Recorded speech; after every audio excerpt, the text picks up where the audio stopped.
Agora já está gravando. Então, nós vamos dar início a retomar, né, nossa aula sobre bactérias. Na aula passada, nós tivemos um início, né, sobre esse assunto que nós estudamos como que é uma célula procariótica. Nós falamos da morfologia, né? Vocês se lembram que nós falamos do tamanho, da forma, quais são os 3 tipos de formas básicas que nós temos para uma célula bacteriana? Alguém se lembra? Cocos, bacilos e espiral. Muito bem, né? São as 3 formas básicas de uma célula procariótica, e essas células, então, elas podem se agrupar após a divisão celular de diferentes maneiras, né? Então, os cocos poderão dar origem aos diplococos, aos estafilococos, né? E assim por diante. Falamos de alguns constituintes da célula procariótica que são responsáveis pela mobilidade, né? Como os flagelos, filamentos axiais, fímbrias e pili. E falamos do glicocálice, que em algumas bactérias eles são responsáveis pela patogenicidade. Vocês podem me falar algum exemplo de bactéria que apresenta glicocálice ou cápsula e que a presença deles está relacionada com a patogenicidade? Streptococcus mutans? Streptococcus mutans, né? Que eles se aderem à superfície dos dentes através do glicocálice. Mais algum que vocês se lembram? Bactéria causadora da pneumonia, da meningite, pneumonia, né? Então, são alguns exemplos de micro-organismos, especificamente de bactérias, né? Que apresentam patogenicidade. Na aula de hoje, o principal objetivo é a gente entender como que ocorre, como que é formada a parede celular bacteriana, né? E como que é feita a coloração de Gram. Então, na aula prática, nós iremos fazer a coloração de Gram e hoje a gente vai entender como que é o mecanismo. Por que algumas bactérias gram-positivas são coradas de uma cor e as gram-negativas são coradas de outra cor, tá? Então, vocês têm que sair hoje com esse entendimento para que a gente consiga fazer a prática e vocês tenham um entendimento do que está acontecendo, né, durante a aula prática. Vamos abordar também membrana plasmática e outras estruturas que estão presentes na célula procariótica, como os ribossomos, citoplasma, nucleóide, inclusões e os endospores. Então, a referência é o livro do Tortora, né, de microbiologia, ainda o capítulo 4. Então, olhem só, na aula passada nós estudamos até aqui, né, as estruturas externas à parede celular, glicocálice, flagelos, filamentos axiais, fímbrias e pili. E hoje, a partir de hoje, então, a gente vai estudar aqui a partir da página 80, né? Da 80 até a 93, onde tem, então, os outros constituintes, que são estruturas internas da parede celular, como os ribossomos, o nucleóide, inclusões, e a própria parede celular, tá certo? Então, inicialmente, nós iremos falar da parede celular bacteriana, né? Qual que é a função da parede celular? Por que vocês acham? Por que nossas células não têm parede celular, mas as bactérias, né, apresentam parede celular? Qual é a função delas, dessa estrutura, né? Então, a parede celular, se a gente olhar aqui à esquerda, nós temos uma célula procariótica, tá? Essa parte mais externa que a gente observa aqui, que é um marrom clarinho, é a cápsula ou glicocálice. Em seguida, a gente tem uma parte mais escura, um marrom bem escuro aqui, circundando toda a célula procariótica, que é a parede celular. Então, a parede celular, ela é uma estrutura complexa, semirrígida, e ela circunda a membrana plasmática. Então, no interior aqui da parede celular, essa parte em amarelo aqui da célula é a membrana plasmática, tá? Então, a parede celular, ela está em volta aqui da parede celular. Se a gente fizer um zoom aqui nessa parte marrom da bactéria, a gente vai ver essa estrutura aqui. Então, aqui nós temos uma parede celular de uma bactéria que nós chamamos de gram-negativa e aqui gram-positivo, tá? Então, são diferentes e a gente vai entender como que ocorre, como que é essa diferença da parede celular, qual que é a constituição química de uma parede celular de uma bactéria gram-positiva e de uma gram-negativa. Por que que é diferente, tá? Então, antes disso, vamos falar das funções da parede celular. A principal função da parede celular das células bacterianas é evitar a lise osmótica. Então, vamos supor que ela está num meio que tem muita água, né? O citoplasma dela está cheio de água. Como que essa bactéria vai evitar a lise, vai evitar que a bactéria exploda, né? É através da parede celular. Além disso, essa parede celular ela é um ponto de ancoragem para flagelos, né? Então, vocês se lembram que nós estudamos os flagelos, que são estruturas de mobilidade para a bactéria, e é na parede celular que eles vão estar ancorados, que eles vão estar ligados, tá? E também é um local de ação de alguns antibióticos. Então, como eu falei, nossa célula eucariótica, ela não apresenta parede celular. E isso é muito interessante terapeuticamente, por quê? Porque se nossa célula humana, não tem parede celular e uma célula infecciosa apresenta parede celular, tá? Então, é um local em que o medicamento ele poderá atuar para eliminar aquele agente infeccioso.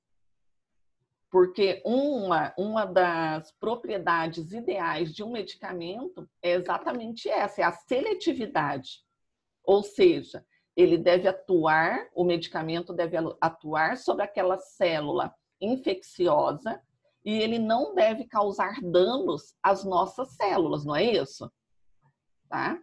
Então, como a parede celular da bactéria, nós não temos parede celular nas nossas células, se torna um alvo, então, para a ação de medicamentos, tá certo? E aqui nós temos, então, a composição da parede celular. Como que é formada essa parede celular de uma célula procariótica, né? Então, ela é composta por moléculas denominadas de peptídeo-glicano, tá? O que é o peptídeo-glicano? Peptídeo-glicano, nós também podemos chamar de mureína. São sinônimos, tá? Tem o mesmo significado. Peptídeo-glicana ou mureína. O que é isso? Peptídeo-glicana, ela consiste de um disacarídeo. O que é disacarídeo? O que é disacarídeo? Carboidrato. Carboidrato. Muito bem. Sacarídeo, carboidrato. Então, são dois, né? 2 sacarídeos. Quais são esses 2 carboidratos que formam o peptídeo-glicano das bactérias? N-acetilglicosamina, que nós podemos abreviar como NAG, e ácido N-acetilmurâmico, que nós podemos chamar de NAN.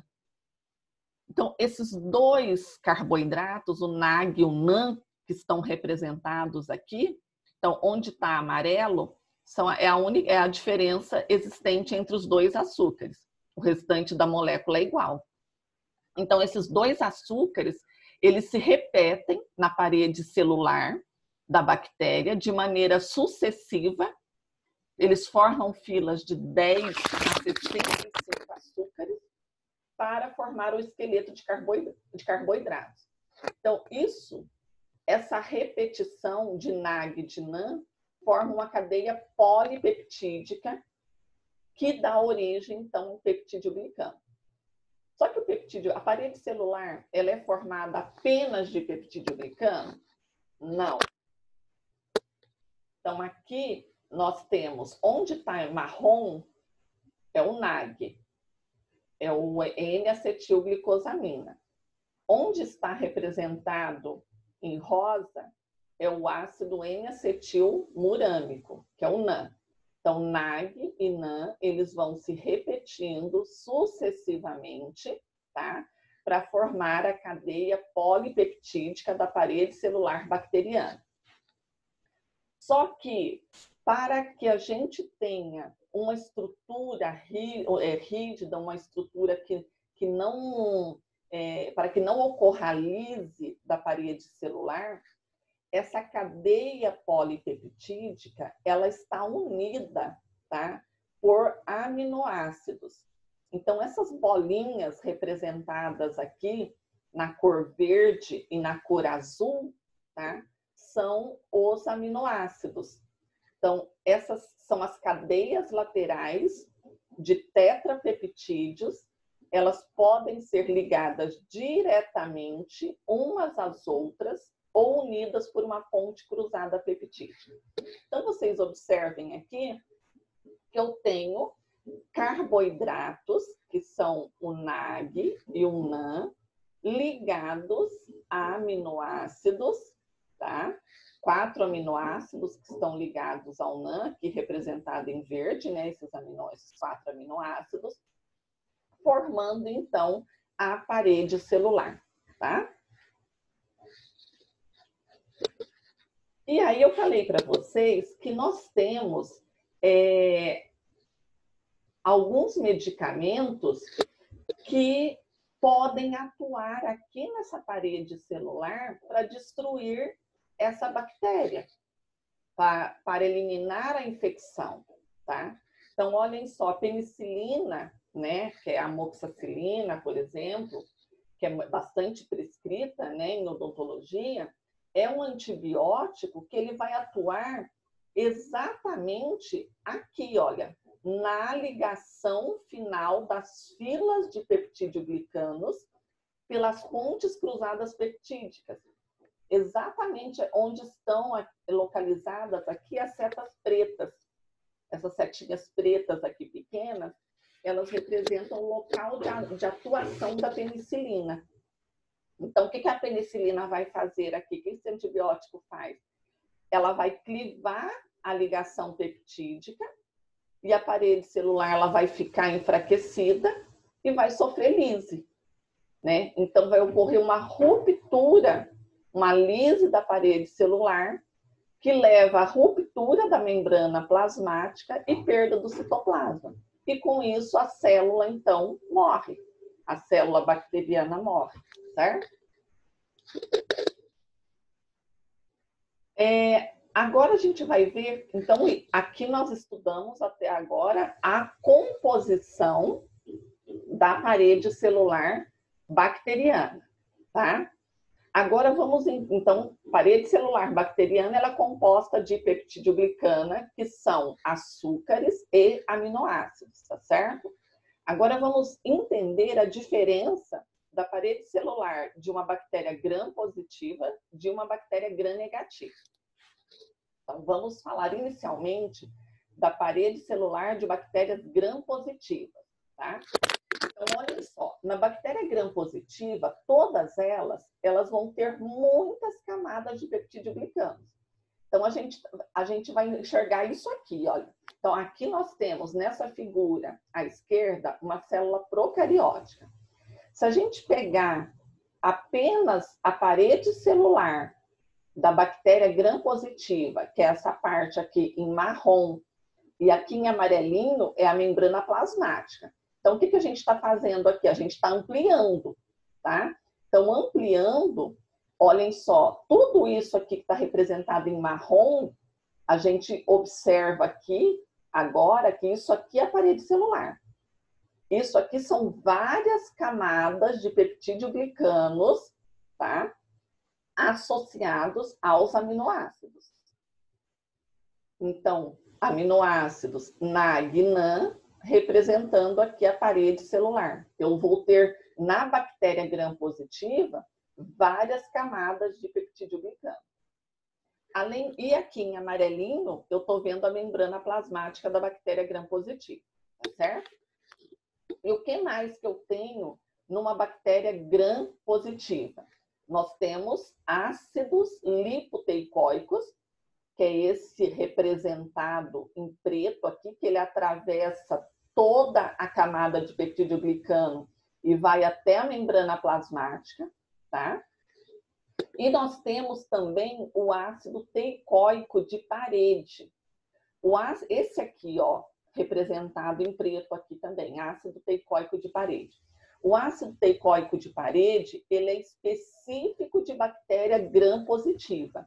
Bactéria gram-negativa não apresenta esses ácidos teicoicos de parede, tá? Qual é a função desses ácidos, né? Regular o movimento dos cátions, porque eles apresentam grupamento fosfato em suas estruturas, e evitar a lise da parede celular. Tá? Então, essa é a função desses constituintes da bactéria gram-positiva. Nós temos algumas colorações específicas para gram-positivas por causa desse ácido teicoico aqui de parede, tá? Que ele é específico de bactéria gram-positiva. Agora, olhem a diferença da parede celular de uma bactéria gram-negativa, tá? Nas bactérias gram-negativas, a gente tem uma única camada de peptídeo-glicano. Olhem só, novamente, aqui eu estou pegando a parede celular da bactéria gram-negativa, que agora é representada em amarelo, marrom e amarelo. Por quê? Porque a bactéria gram-negativa, ela tem uma membrana externa que faz parte da parede celular dela, tá? E ela tem uma ou poucas camadas de peptídeo-glicano na parede celular. Então, olhem só, parede celular de bactéria gram-negativa, como que ela é formada? Membrana externa, representada aqui por toda essa porção, e peptídeo-glicano, que é uma única camada aqui de peptídeo-glicano. E aqui nessa parte inferior eu tenho a membrana plasmática, tá? Que nós temos membrana plasmática, gram-positiva também tem. Mas a parede celular da bactéria gram-negativa, como ela tem uma única camada de peptídeo-glicano, tá? Ela é mais suscetível ao rompimento mecânico, tá? Ela é mais enfraquecida, é mais fácil de ser destruída, é mais fácil de sofrer lise, certo?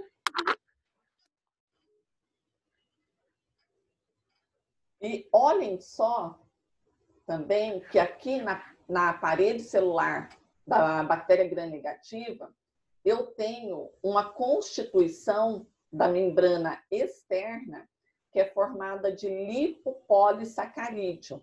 Esse lipopolissacarídeo, ele é constituído de polissacarídeo O, cerne polissacarídeo e lipídio A.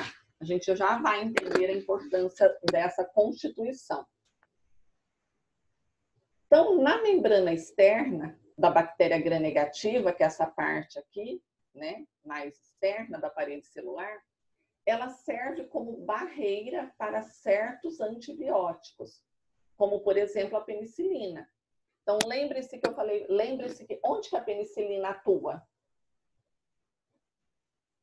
Quando eu comecei a falar da parede celular, onde que a penicilina vai atuar especificamente? Na ligação final das filas de peptídeo-glicano. Exatamente. Na ligação, ela vai clivar a ligação entre um aminoácido e outro, nas pontes cruzadas, não é isso? Então, o que que acontece? O antibiótico, a penicilina teria que atravessar a membrana externa para chegar aqui nessas pontes cruzadas. Por isso que a penicilina não é um antibiótico ideal para a bactéria gram-negativa.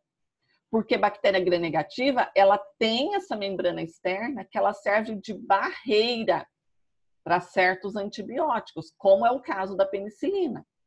Além disso, essa membrana externa, ela serve como barreira para algumas enzimas digestivas, para detergentes, metais pesados, tá? E a membrana externa, ela não fornece uma barreira para todas as substâncias do ambiente. Por quê? Porque senão a célula bacteriana não teria nutrientes, não é? Então, alguns nutrientes, eles atravessam essa membrana externa, tá? Para garantir o metabolismo celular. E eu falei para vocês também que essa membrana externa da parede celular da bactéria gram-negativa, ela tem essa composição aqui, que são os lipopolissacarídeos, né? Constituído de polissacarídeo O, que é essa parte aqui da membrana externa, o cerne polissacarídeo e o lipídio A. Esse lipídio A, nas bactérias gram-negativas, eles atuam como o que nós chamamos de endotoxina. Ou seja, quando a bactéria gram-negativa morre, o lipídio A ele é liberado da parede celular bacteriana e a liberação desse lipídio, ele causa sintomas no paciente, né, nas pessoas, como a febre, a dilatação de vasos venosos, né, que pode levar à diminuição da pressão arterial, a formação de coágulos venosos. Então, todos esses sintomas que a pessoa pode apresentar decorrente de uma infecção por bactéria gram-negativa é decorrente dessa endotoxina aqui, que é o lipídio A, certo? Então, olhem só essa situação. Irene, né, um caso clínico aqui, para vocês pensarem. A Irene revisa seus conhecimentos sobre a bactéria gram-negativa Klebsiella pneumoniae. Embora essa bactéria faça parte da microbiota normal do intestino, fora do seu ambiente natural, ela pode causar infecções severas. Klebsiella pneumoniae é responsável por cerca de 88% de todas as infecções associadas aos cuidados de saúde. Irene supõe que as bactérias tenham se originado de algum lugar do hospital. O que está causando a febre e a pressão baixa dos pacientes? O que vocês acham? É uma bactéria gram-negativa, né? A Klebsiella pneumoniae, como está escrito aqui, né? E o que está causando, então, a febre e pressão baixa dos pacientes? Alguém tem alguma sugestão? Vamos pensar. Quando uma bactéria gram-negativa morre, o que ela libera? Qual que é qual que é a principal endotoxina que está presente na parede celular?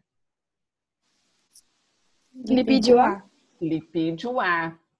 Lipídio A, quando, olha só o que nós falamos, quando ele é liberado, né, a bactéria gram-negativa morre, o lipídio A, ele atua como uma endotoxina, tá? Então, isso vai causar febre, dilatação de vasos venosos, vocês vão estudar no terceiro período, né, os agentes antihipertensivos, mas já adiantando a dilatação de vasos, né, ela, em alguns casos, a vasoconstrição está relacionada ao aumento da pressão arterial, né, enquanto que dilatação de vasos venosos resulta em diminuição da pressão, né? Então, essa febre, pressão baixa dos pacientes pode estar relacionada, né, a essa infecção causada pela bactéria Klebsiella pneumoniae, né? E a liberação de lipídio A aqui atuando, então, como endotoxina, tá certo? Muito bem. Então, agora que vocês já entenderam, né, a diferença entre a parede celular de uma bactéria gram-positiva e uma bactéria gram-negativa, então só retornando aqui para a gente ver as duas imagens, né? Então, essa estrutura aqui, ela representa a parede celular de uma bactéria gram positiva.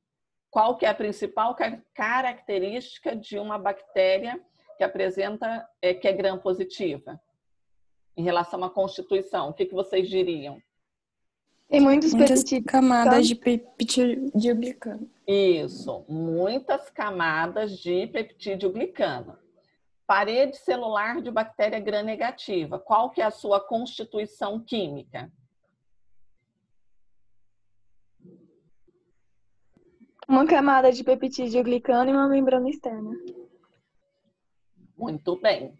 Apresenta a bactéria gram-negativa. Tem uma única camada de peptidoglicana e uma membrana externa, tá? Então, isso vai fazer com que essas bactérias sejam coradas de diferentes maneiras pela coloração de gram. As bactérias, elas são transparentes, né? Para seu estudo, nós utilizamos corantes e o método mais empregado em bacteriologia médica é o de gram, né? Então, esse nome, coloração de gram, é devida ao pesquisador Hans Christian Gram, que desenvolveu essa coloração em 1884 e é utilizada até hoje, tá? Então, o que vai corar através da coloração de gram? A parede celular bacteriana, tá?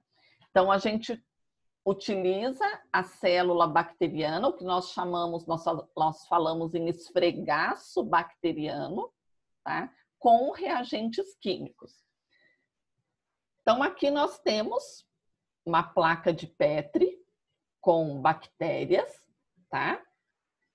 Então, inicialmente, como que você vai preparar a lâmina para fazer a coloração de gram, né?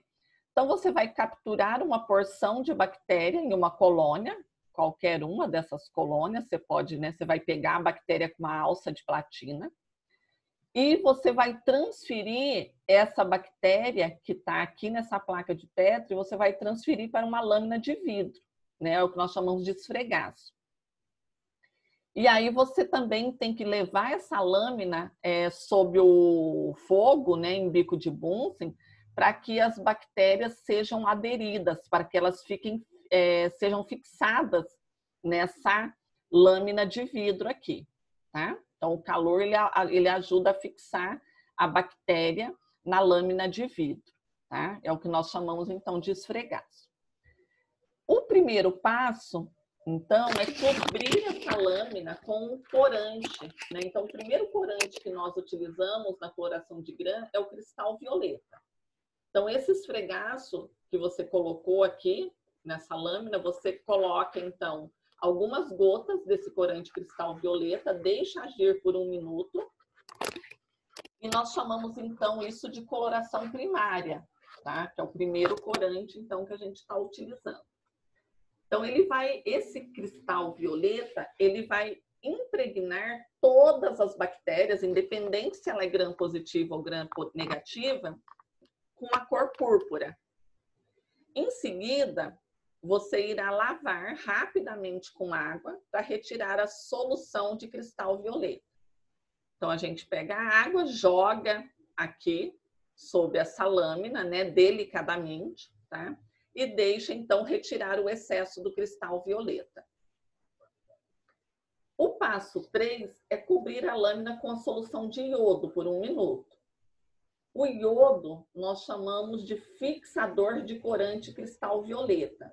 Então, o que o iodo vai fazer? Ele vai se ligar ao primeiro corante. Qual que é o primeiro corante? Cristal violeta. E vão formar-se cristais no interior da bactéria. Tá? O passo 4 é escorrer o iodo e aplicar álcool ou álcool-acetona por 5 a 10 segundos. Nessa etapa aqui, a gente já observa uma diferença de coloração. Apenas as bactérias gram-positivas, elas vão permanecer coradas em violeta ou azul. Tá? As bactérias gram-negativas, quando a gente coloca o álcool ou álcool-acetona, elas vão ficar incolores novamente. Como as bactérias gram-negativas ficaram incolores, apenas as gram-positivas permaneceram coradas pelo cristal violeta, essas bactérias gram-negativas agora a gente vai corar com safranina, tá? Então, esse aqui, a safranina, nós chamamos de contracorante, porque ele possui uma cor contrastante com a coloração primária. Então, bactéria gram-negativa vai ficar corada em rosa, tá? Ou púrpura, e a bactéria gram-positiva permanece corada, né, na cor azul ou violeta. Então, se a gente for olhar uma lâmina, né, no microscópio, é isso aqui basicamente que a gente vai enxergar, tá? Então, ou seja, o que você está enxergando aqui nessa lâmina? Você está enxergando bactérias de duas cores, não é isso? Azul e rosa, né? Qual que é a forma, o que vocês estão enxergando? As bactérias aqui coradas em azul são o quê? Gram-positiva ou gram-negativa? Positiva. Positiva. E as bactérias coradas em rosa são as gram-negativas, certo? Negativo. Quais são as formas básicas que a gente enxerga aqui nessa lâmina? Lembre-se que nós temos 3 formas básicas, né, de uma bactéria. Quais que vocês enxergam aqui? Bacilos. Bacilos. O que mais? Aqui nós temos um bacilo, né? Essa forma mais achatadinha aqui, compridinha. O que mais que nós temos? Espiral, embrião. Espiral aqui, muito bem. E temos também os cocos, né? Esses pontinhos aqui. Então, nós temos as 3 formas básicas aqui de uma bactéria, tá? Nós vemos que os cocos e os bacilos são gram-positivos, estão corados e azul. E nós podemos observar também a forma de espiral, né? Que é um vibrião aqui no caso, que é uma bactéria gram-negativa, tá? Então, a lâmina pronta, ela mostra as bactérias gram-positivo, que são bastonetes e os cocos, e gram-negativo, que são os vibriões. Muito bem. Agora, vamos entender por quê, né? Então, vocês entenderam que nós temos, voltando só um pouquinho, então nós temos um primeiro corante, cristal violeta, cora tudo de azul. Jogamos água, retiramos o excesso do corante, colocamos iodo, iodo forma cristais, colocamos o álcool ou álcool acetono, o álcool descora a bactéria gram-negativa, deixa apenas bactéria gram-positiva corada, que permanece corada em azul, e, por último, safranina, que cora em rosa. Então, por que acontece isso, né? Então, o mecanismo da coloração de gram, ele tem como base as diferenças nas estruturas da parede celular das bactérias gram-positiva e gram-negativa. Então, nós adicionamos inicialmente o cristal violeta e nós vimos que todas as bactérias, independentes delas serem gram-positivas ou negativas, elas vão ficar coradas pelo cristal violeta. Por quê? Porque o cristal violeta, ele penetra no citoplasma de ambas as células. Eles conseguem passar pela parede celular bacteriana, penetrar a bactéria, o citoplasma dela, e por isso que todas as bactérias ficam coradas em azul. Em seguida, você vai adicionar o iodo. O iodo, lembra que eu falei para vocês? Eles vão formar cristais com o corante primário, que é o cristal violeta. Então, esses cristais que são formados lá no citoplasma da bactéria, eles são muito grandes para escapar da parede celular. Eles ficam lá no interior, então você vai enxergar tudo azul, né? As bactérias vão ficar na cor azul. Só que depois a gente adiciona o álcool. O álcool aqui, ele vai atuar de diferentes maneiras se a bactéria é gram-positiva ou gram-negativa. Então, o álcool ele vai desidratar o peptídeo glicano das células gram-positivas. Quando eu falo desidratar a parede celular da bactéria gram-positiva, significa que essa parede celular aqui, ela se fecha, ela fica mais impermeável ao cristal violeta. Então, é por isso que bactéria gram-positiva, ela não descora, porque a ação do álcool aqui é dificultar a saída do cristal violeta do interior da bactéria gram-positiva. Então, ela permanece corada em azul. Agora, quando a bactéria é gram-negativa, esse mesmo álcool, ele vai atuar de diferentes maneiras. O que ele vai fazer? O álcool, ele dissolve a membrana externa das células gram-negativas. Então, toda essa porção aqui da parede celular da bactéria gram-negativa, ela é destruída pelo álcool, deixando pequenos buracos na fina camada de peptídeo glicana. Bactéria gram-negativa tem poucas ou uma única camada de peptídeo glicana. Então, com isso, o cristal violeta iodo, ele se difunde. Ele sai da célula do citoplasma e a bactéria gram-negativa volta a ficar incolor. Em seguida, nós adicionamos então a safranina, né? E a safranina vai corar a bactéria gram-negativa de rosa, tá? Então, o que a gente enxergou lá naquela placa? Bactérias gram-negativas na coloração rosa devido à safranina e gram-positiva ficou com a cor azul devido ao cristal violeta, tá bom? Então, o que é possível a gente diferenciar pela coloração de gram? A forma da bactéria, vocês me falaram que vocês conseguiram ver cocos, bacilos, espirais, certo? A agregação, que tipo de agregação que a gente enxerga, se é diplococo, se é estafilococo, né? E o tipo de parede celular, né? Se é uma bactéria gram-positiva ou gram-negativa. Então, essas são as informações que a gente consegue extrair da coloração de gram. E terapeuticamente isso também é importante. Por quê? Porque eu tenho antibióticos que irão atuar especificamente sobre bactérias gram-positivas e, igual no caso, nós falamos da penicilina, né? E eu tenho antibióticos que vão atuar especificamente sobre bactérias gram-negativas, como a polimixina, por exemplo, tá? Então, aqui eu coloquei alguns exemplos de bactérias gram-negativas. Tudo bem até agora? Deu para entender direitinho a diferença de bactéria gram-positiva, gram-negativa? Sim. Ok. Então, aqui são alguns exemplos de bactérias gram-negativas, né? Escherichia coli, Pseudomonas aeruginosa, Haemophilus influenza. Bactérias gram-positivas, Clostridium tetani, Streptococcus, pneumoniae, Staphylococcus aureus.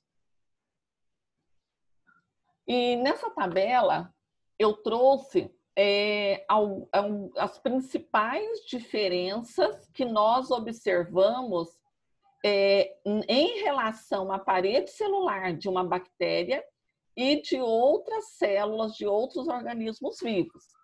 Então, nós vimos que bactérias, elas são formadas principalmente por peptídeo glicanos em sua parede celular.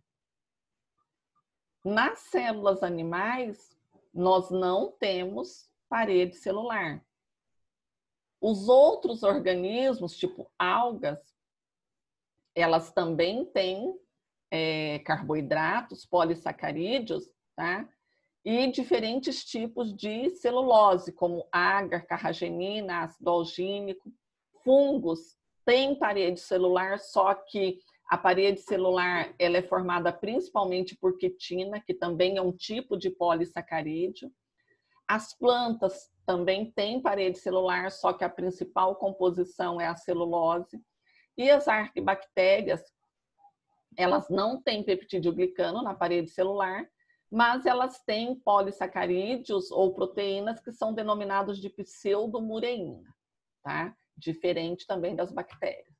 Então, vocês observem aqui nessa tabela que os organismos vivos, eles têm, né, também, a maioria aqui, exceto, né, os humanos, os animais que não têm parede celular, mas eles têm diferentes tipos de paredes celulares, tá? E isso aqui é importante do ponto de vista clínico, tá? Ou seja, se um medicamento atua a nível de parede celular bacteriana, um medicamento que vai matar uma bactéria, ele não vai conseguir atuar sobre um fungo, tá? O fungo não morre, porque o mecanismo de ação do medicamento vai ser outro, tá? Então, isso vai ficar bastante claro quando vocês começarem a estudar farmacologia, né? As diferentes classes de medicamentos que a gente vai estudar o mecanismo de ação, né? E aí a gente vai ver, então, que é importante essas diferenças da constituição química de um agente infeccioso, porque o medicamento, ele vai atuar em alvos específicos, né? E esse alvo, quando ele não está presente na célula hospedeira, que é a célula humana, isso é bastante interessante, isso é bom, né? Para que a gente tenha menos efeitos colaterais devido ao uso daquele medicamento. Tranquilo até agora? Tudo bem? Tá bom.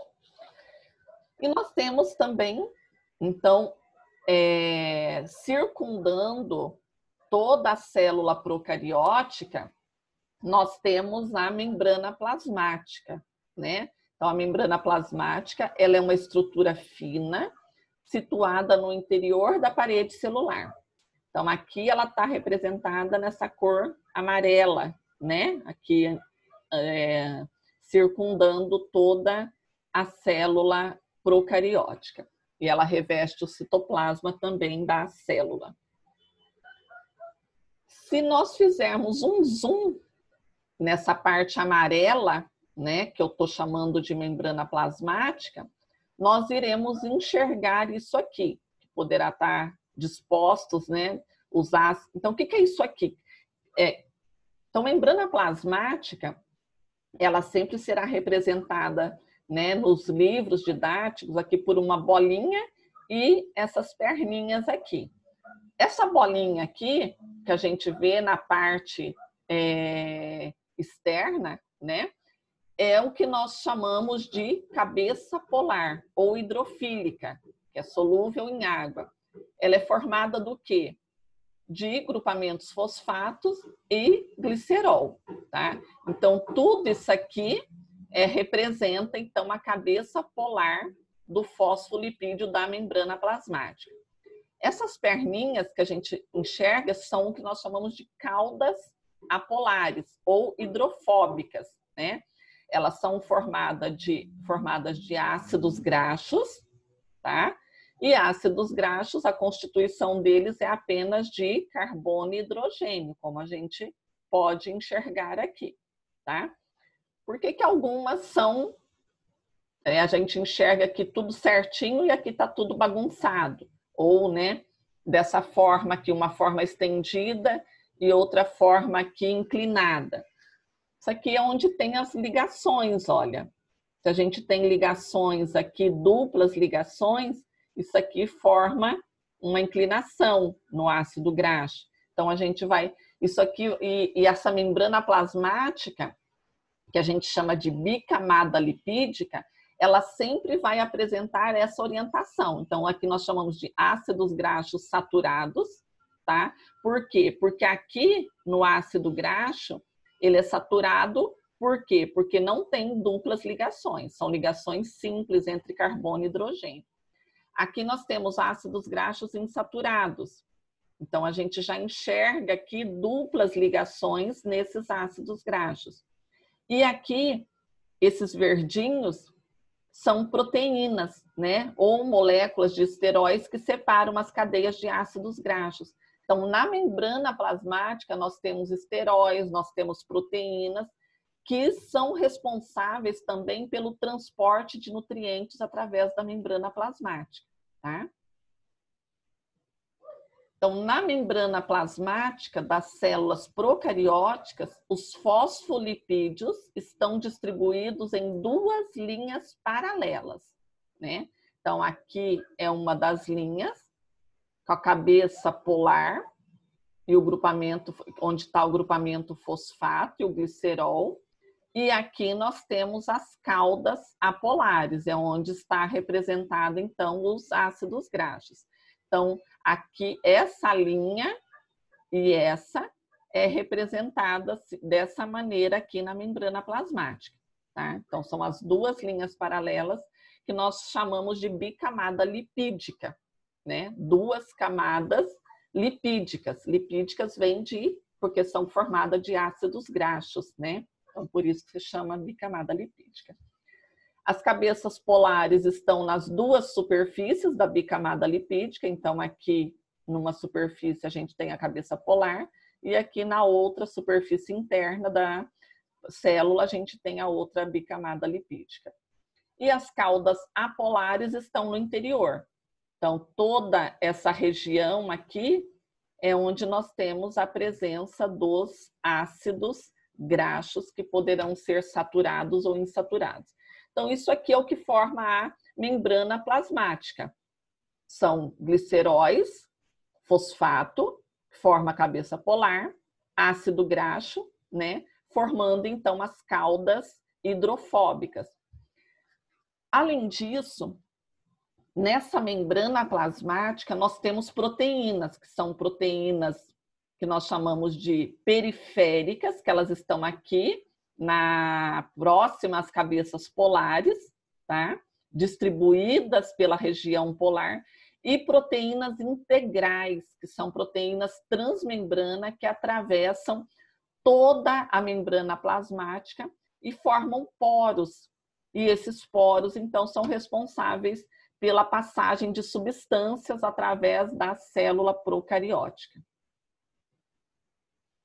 Então, nós vemos aqui novamente, né, proteínas periféricas, proteínas integrais. Então, as proteínas na membrana encontram-se em variadas formas, como nós vimos, né, as proteínas periféricas, proteínas integrais, que também recebem o nome de proteínas transmembrana.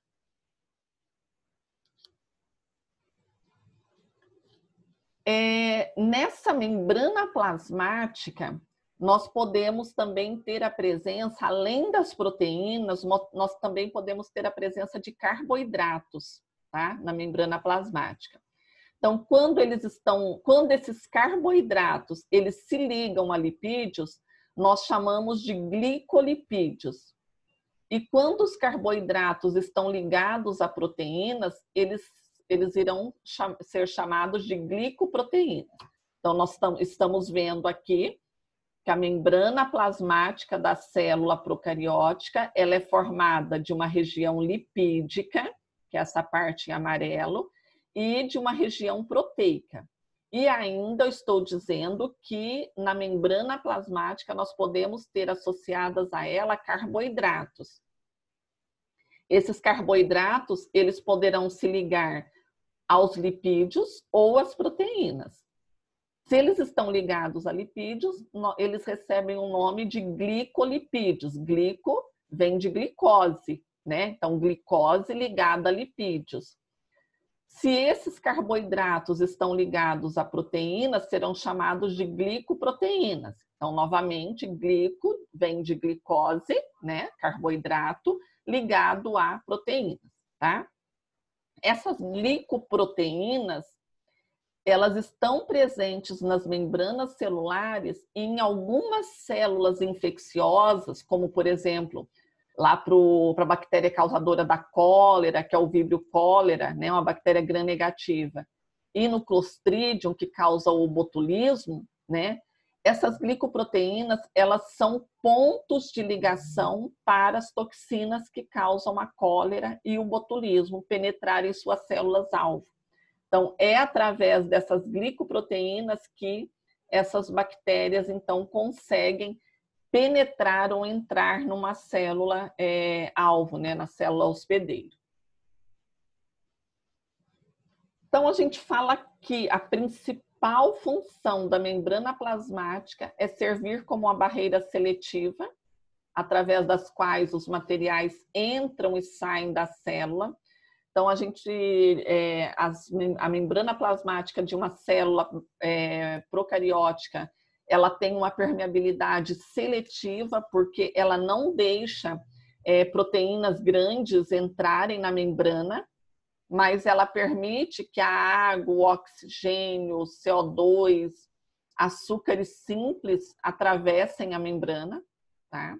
Que são responsáveis, então, pelo metabolismo da célula procariótica. E são importantes na digestão de nutrientes, essa membrana plasmática, além da produção de energia através de enzimas que produzem ATP.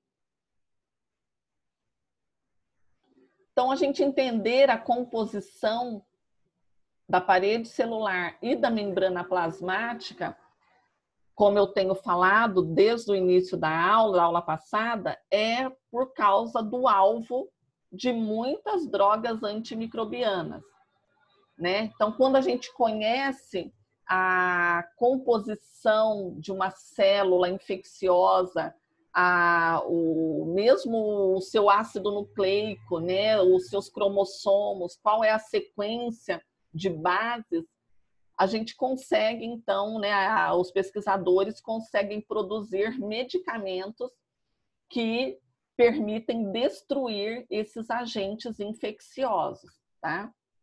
Então, esse é o principal função, né, uma das principais importâncias clínicas da gente conhecer um agente infeccioso, né, uma bactéria, um fungo e um vírus, tá?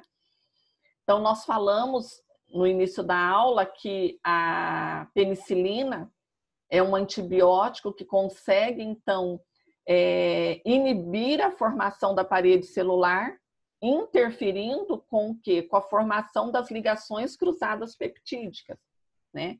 Ela vai promover a lise da parede celular das bactérias gram-positivas, mas ela não é capaz de atuar sobre bactérias gram-negativas, devido à presença da membrana externa. Nós temos, por exemplo, a lisozima, que ela é uma enzima que ela está presente naturalmente nas nossas células, né? Nós temos essa enzima no nosso organismo, na nossa lágrima, no suor, muco, saliva. E a lisozima é uma enzima que ela também atua na parede celular através da hidrólise dos disacarídeos. Então, diferente da penicilina, que atua aqui nos aminoácidos, a lisozima ela consegue atuar hidrolisando o NAG e o NAN.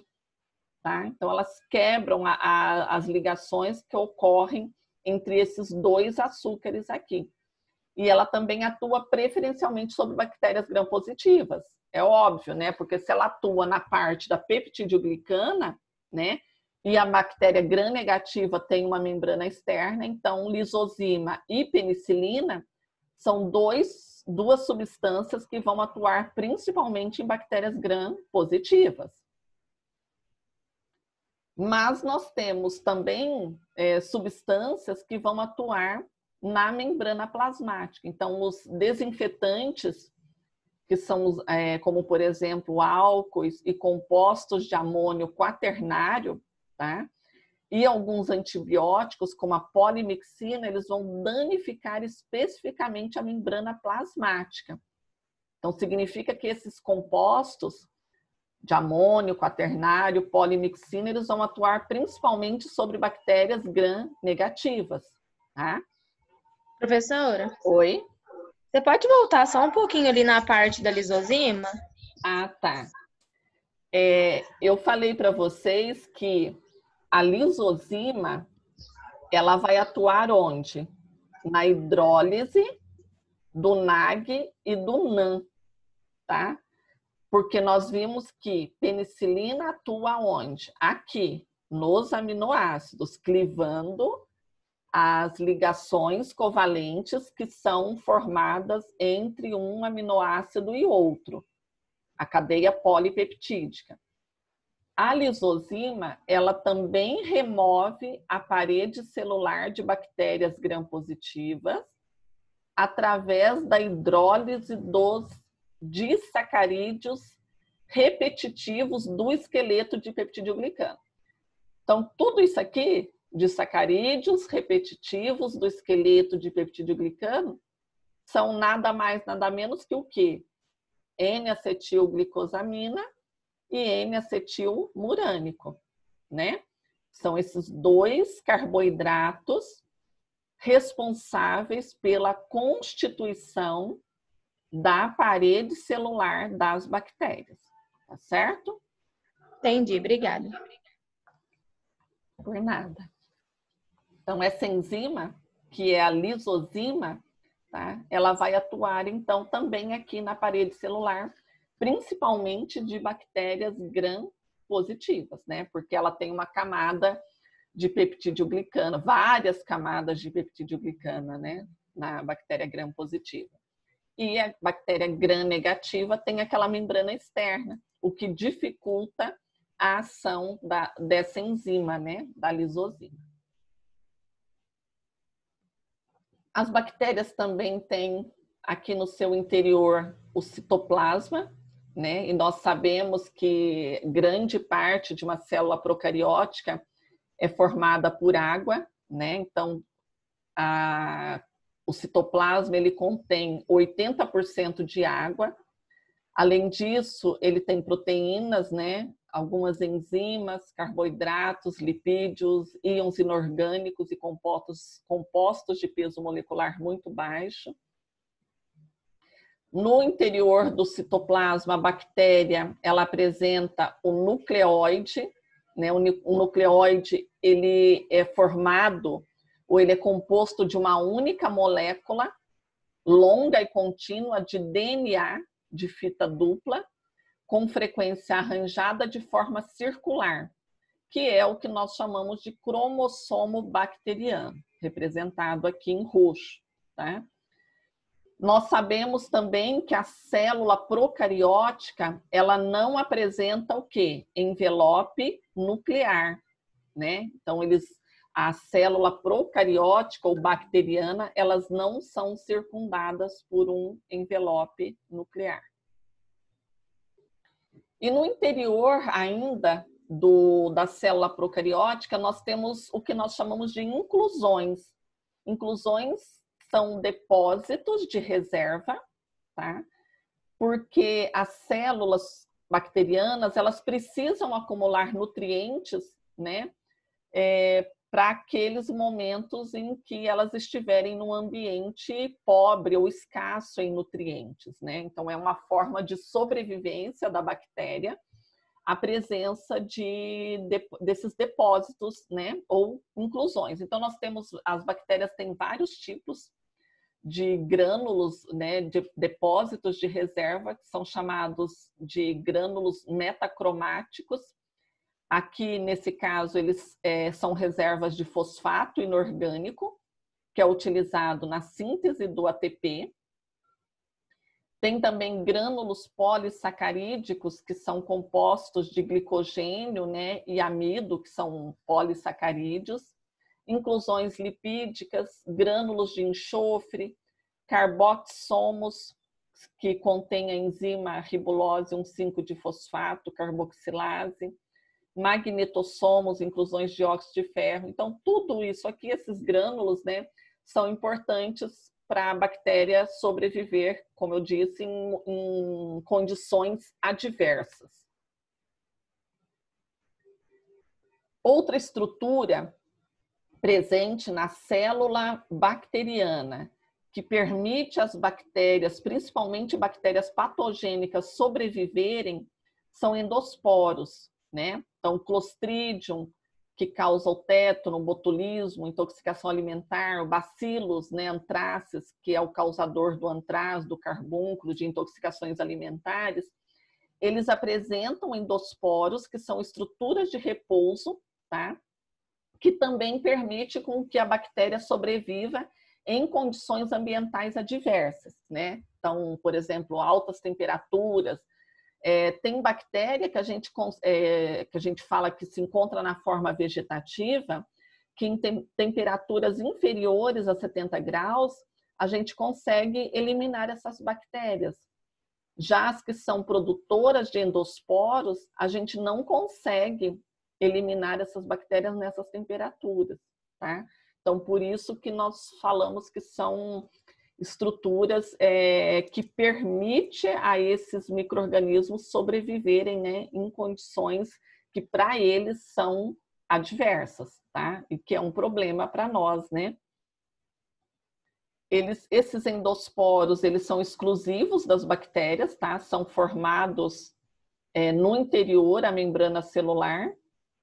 Quando eles são liberados no ambiente, eles podem sobreviver a temperaturas extremas, como eu disse, podem sobreviver à falta de água, à exposição de muitas substâncias químicas tóxicas e radiação. Eu coloquei aqui uma curiosidade, né? Existem relatos de que endosporos de 25 a 40 milhões de anos de idade foram encontrados no intestino de uma abelha sem ferrão que estava presa em âmbar, uma resina de árvore endurecida. Na República Dominicana, germinaram quando foram colocados em meio nutriente. Então, quando eles foram colocados na presença, né, de nutrientes, eles ainda estavam vivos, né? A bactéria conseguiu se reproduzir, mesmo estando presos, olha só, 25 a 40 milhões de anos de idade, né? Então, são estruturas bastante resistentes que se formam no interior da bactéria.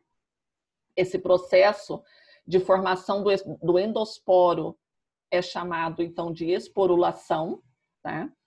A capa proteica que se forma aqui em torno da membrana externa é a responsável pela resistência dos endosporos. E o retorno do endosporo ao seu estado vegetativo é denominado, então, de germinação. Então, como eu disse, a importância dos endosporos do ponto de vista clínico e também para a indústria de alimentos é a resistência que eles promovem para a célula bacteriana. Então, processos, né, de aquecimento, de secação, substâncias químicas que conseguem destruir uma célula vegetativa, quando a célula é produtora de endosporo, ela se torna, então, mais difíceis de serem destruídas. Então, olhem só, células vegetativas são destruídas por temperaturas acima de 70 graus. Os endosporos podem sobreviver em água fervente por várias horas ou mais. Tá? E para a gente terminar, né, vamos falar dos ribossomos, né? Ribossomos bacterianos, eles são muito importantes também como alvo para a destruição de células infecciosas. Então, nós sabemos que os ribossomos, eles são responsáveis pela síntese de proteínas para a bactéria, né? Então, a bactéria, ela promove a síntese de proteínas através dessas estruturas que são os ribossomos. E nós sabemos que eles são formados por duas subunidades, né? Consistindo de proteínas e RNA ribossômico. E eles são denominados de 70S. E nossas células eucarióticas são denominadas como mesmo? Ribossomo procariótico 70S. Eles são menores e menos densos que os ribossomos das células eucarióticas. E os ribossomos das nossas células, como que eles são denominados?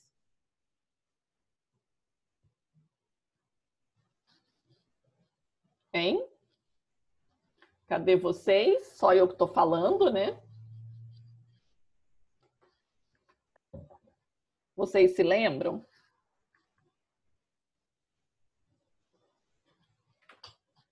Lembro não, prof. Olha só, então isso aqui é um ribossomo procariótico, né? Então ele tem uma subunidade menor, 30S, e uma subunidade maior, 50S, que forma o ribossomo procariótico, que é denominado de 70S. Por S, só relembrando, ele se refere a uma subunidade Svedberg que indica a velocidade de sedimentação durante a centrifugação em alta velocidade. Então, o que significa isso? Significa que se eu pegar só o ribossomo da célula procariótica, colocar numa centrífuga e deixar sedimentar, aí essa velocidade de sedimentação do ribossomo, ele é determinado, ele é medido quantitativamente. E essa medida dá esse valor aqui de velocidade de sedimentação. Por isso que quando a gente soma, eu não posso somar, na verdade, 50 mais 30, porque senão daria 80, né? Mas como isso aqui é calculado de maneira isolada e depois conjunta, a velocidade de sedimentação, quando eu tenho a subunidade menor 30S junto com a subunidade maior 50S, a velocidade de sedimentação é 70S. Já na célula eucariótica, são subunidades maiores, 80S, né? Então, essa diferença do ribossomo procariótico para uma célula eucariótica também faz com que isso seja um alvo para os medicamentos. Por quê? Se eu tenho diferenças a nível de constituição do ribossomo de uma célula procariótica para uma célula eucariótica, significa que eu tenho antibióticos que conseguem inibir a síntese proteica bacteriana e não inibe a síntese proteica dos organismos eucarióticos, tá? Então, nós temos, por exemplo, antibióticos que conseguem inibir ribossomos procarióticos, como streptomicina, gentamicina, eritromicina e cloranfenicol, que eles vão atuar inibindo a síntese proteica nos ribossomos procarióticos, tá? Isso devido às diferenças nos ribossomos procarióticos, que são 70S, e eucarióticos, 80S, né? A célula microbiana pode ser morta pelo antibiótico, enquanto a célula do hospedeiro permanece intacta, tá? Então, essa é outra vantagem para nós, né? Seres humanos, quando a gente tem uma infecção por bactérias, né? Então, era isso que eu queria trazer hoje, tá? Vocês têm que estar seguros, então, desse conteúdo, né? Eu quero que vocês saibam qual é a composição e as características da parede celular bacteriana, tá? Como que é a constituição de uma bactéria gram-positiva? Diversas camadas de peptídeo-glicano. Bactéria gram-negativa, uma única camada de peptídeo-glicana, membrana externa, né? Qual que é o mecanismo da coloração de gram? Por que uma bactéria gram-positiva é corada em azul e bactérias gram-negativas são coradas em rosa, né? Então, toda aquela sequência de corantes, qual que é a ação do álcool na bactéria gram-positiva, na bactéria gram-negativa, tá? Características e funções da membrana plasmática e as outras estruturas, né? Ribossomos, as inclusões, nucleóides que nós vimos, certo?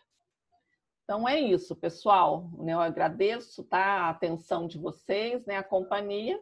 E agora, se vocês tiverem alguma dúvida, fique à vontade, né, para perguntar, tirar as dúvidas, tá certo? E na próxima aula, então, nós teremos aula prática. Luci,